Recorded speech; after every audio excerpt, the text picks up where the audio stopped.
বিমানবন্দরের রানওয়েতে নামাজ পড়া নিষিদ্ধ করায় হুমকি প্রাক্তন গ্রন্থাগার মন্ত্রী সিদ্দিকুল্লাহ চৌধুরীর। 1 লক্ষ লোক নিয়ে নামাজ পড়তে যাওয়ার হুমকি, আগামীকাল জোর করে নামাজ পড়ার হুঁশিয়ারি গাজোয়ারি প্রাক্তন মন্ত্রী সিদ্দিকুল্লাহ চৌধুরীর। বিমানবন্দরের নিরাপত্তা নিয়ে ছেলেখেলা করতে চান সিদ্দিকুল্লাহ।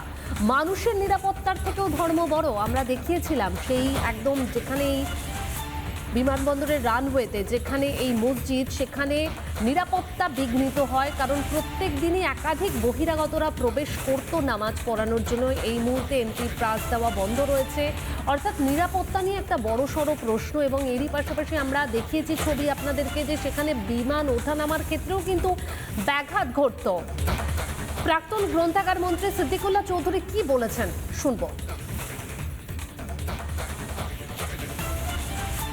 बैग पहनेंगे, ये पहनेंगे, नमाज पढ़ने जाएंगे, अल्लाह से दुआ करेंगे और अमन एहतजाज करते चले आए।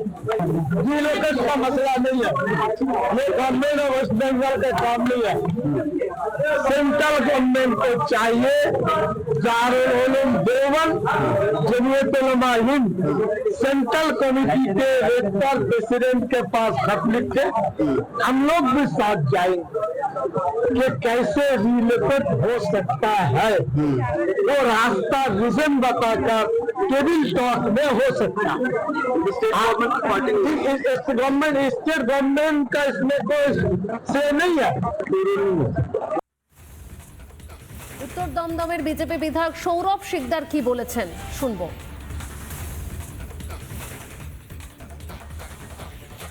ধর্ম ব্যবসায়ী সিদ্দিকুল্লাহ চৌধুরী ধর্মের নামে এক নোংরা খেলায় নেমেছে। তিনি নাকি কালকে 1 লক্ষ লোক নিয়ে রাস্তায় নামবেন, জোর করে নামাজ পড়তে যাবেন। মসজিদ কর্তৃপক্ষ এবং সবাইকে আমার বড় জোরে নিবেদন, দয়া করে কেউ আইনকে নিজের হাতে নেবেন না। দয়া করে কেউ আইন ভাঙার দুঃসাহস দেখাবেন না, পারেন না। সিদ্দিকুল্লাহ চৌধুরীর মতো লোকেরা ধর্ম নিয়ে ব্যবসা করে, তারা যা খুশি বলতে পারে। আপনারা দয়া করে কোনো উস্কানিতে কান দেবেন না।